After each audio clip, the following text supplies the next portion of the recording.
ಓಂ ಶ್ರೀ ಗುರುಭ್ಯೋ ನಮಃ. ಶ್ರೀಮದ್ಭಗವದ್ಗೀತಾ 5ನೇ ಅಧ್ಯಾಯ 10ನೆಯ ಶ್ಲೋಕ. ಬ್ರಹ್ಮಣ್ಯಾದಾಯ ಕರ್ಮಾಣಿ ಸಂಗಂ ತ್ಯಕ್ತ್ವಾ ಕರೋತಿ ಯಃ ಲಿಪ್ಯತೆ ನ ಸ ಪಾಪೇನ ಪದ್ಮಪತ್ರ ವಿವಾಂಬಸ. He who acts offering all action to God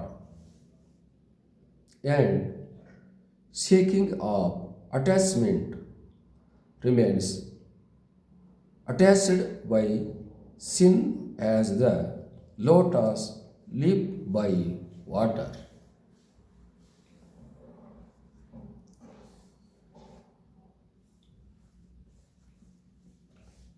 ಕರ್ಮಯೋಗಿಯಾಗಿರ್ತಕ್ಕಂಥವನು ಜ್ಞಾನವನ್ನು ಹೊಂದಿದವನಾಗಿದ್ದರೆ ಆ ಜ್ಞಾನವು ಅವನನ್ನು ಬಹಳಷ್ಟು ಉನ್ನತಕ್ಕೆ ತಗೊಂಡು ಹೋಗುತ್ತದೆ.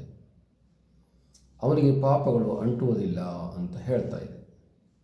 ದೃಷ್ಟಾಂತವನ್ನು ಕೊಡಲಾಗಿದೆ. ಏನು ಅಂತಂದರೆ, ನೀರಲ್ಲಿಯೇ ಕೆಸರಲ್ಲಿಯೇ ಹುಟ್ಟಿ ಬೆಳೆದಿರ್ತಕ್ಕಂಥ ಕಮಲವು ಆ ನೀರನ್ನು ಆ ಕೆಸರನ್ನು ಅಂಟಿಸಿಕೊಳ್ಳೋದಿಲ್ಲ, ಆ ಕೆಸರು ಆ ಹೂವಿಗೆ ಅಂಟುವುದಿಲ್ಲ. ಹಾಗೆ ಜ್ಞಾನಿಯ ಕರ್ಮವು, ಜ್ಞಾನಿಯ ಪಾಪವು ಆತನಿಗೆ ಬಾಧಿಸುವುದಿಲ್ಲ.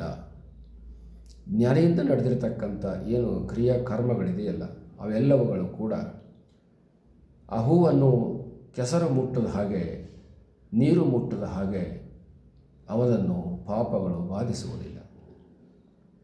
ಅವನು ಯಾವ ಕರ್ಮವನ್ನು ಮಾಡಿದರೂ, ಯಾವ ಕೆಲಸವನ್ನು ಮಾಡಿದರೂ, ಯಾವ ಲೋಪವನ್ನು ಮಾಡಿದರೂ, ಎಷ್ಟು ಆತನು ಯಜ್ಞಗಳನ್ನು ಮಾಡಲಿ, ಹೋಮಗಳನ್ನು ಮಾಡಲಿ, ಜಪ ಮಾಡಲಿ, ತಪ ಮಾಡಲಿ, ಅನುಷ್ಠಾನ ಮಾಡಲಿ, ಇನ್ನೇನೇನು ಅವನು ಯಾವ್ಯಾವ ಕರ್ಮಗಳನ್ನು ಮಾಡ್ತಾನೋ, ಸತ್ಕರ್ಮಗಳನ್ನು ಮಾಡ್ತಾನೋ, ಆ ಎಲ್ಲ ಕರ್ಮಗಳ ಫಲಗಳು ಆತನಿಗೆ ಅಂಟುವುದಿಲ್ಲ. ಆತನು ಆ ಎಲ್ಲವುಗಳಿಂದ, ಆ ಪಾಪಗಳಿಂದ ಮೇಲಿರುತ್ತಾನೆ, ಆ ಪುಣ್ಯಗಳಿಂದ ಮೇಲಿರುತ್ತಾನೆ. ಆತನಿಗೆ ಪುಣ್ಯವೂ ಸಂಬಂಧಪಡುವುದಿಲ್ಲ, ಪಾಪವು ಸಂಬಂಧಪಡುವುದಿಲ್ಲ. ಯಾವ ಕರ್ಮ ಮಾಡಿದರೂ ಕೂಡ ಆತನಿಗೆ ಆ ಕರ್ಮವು ಸಂಬಂಧಪಡುವುದಿಲ್ಲ. ಹಿಂದಿನ ಶ್ಲೋಕಗಳಲ್ಲಿ ಹೇಳಿದಂತೆ ಇಂದ್ರಿಯಗಳು ತಮ್ಮ ವಿಷಯಗಳಲ್ಲಿ ಅವು ಸಂಚಾರ ಮಾಡ್ತಿರ್ತಾವ. ಇಂದ್ರಿಯಾನಿಂದ್ರಿಯಾರ್ಥೇಶು ಅಂತ ಹೇಳಲಾಯಿತು. ಇಂದ್ರಿಯಗಳು ಅರ್ಥಗಳಲ್ಲಿ ಅವು ಹೊಂದಿಕೊಂಡಿರ್ತವೆ. ಕಾರಣ ಆ ಇಂದ್ರಿಯಗಳ ಸ್ವಭಾವ ವಿಷಯಗಳಲ್ಲಿ ಸಂಚಾರ ಮಾಡುವಂಥದ್ದು, ವಿಷಯಗಳನ್ನು ಅನುಭವಿಸುವಂಥದ್ದು, ವಿಷಯಗಳ ಕಡೆಗೆ ಮುಖ ಮಾಡಿ ಹೋಗುವಂಥದ್ದು ದ್ರವತೀತಿ ಇಂದ್ರಿಯ ಅಂತ ಕರೆಯಲಾಯಿತು. ದ್ರವತಿ ಅಂತಂದರೆ ಹರಿಯುತ್ತದೆ. ಒಂದು ವಿಚಾರ ಇದೆ.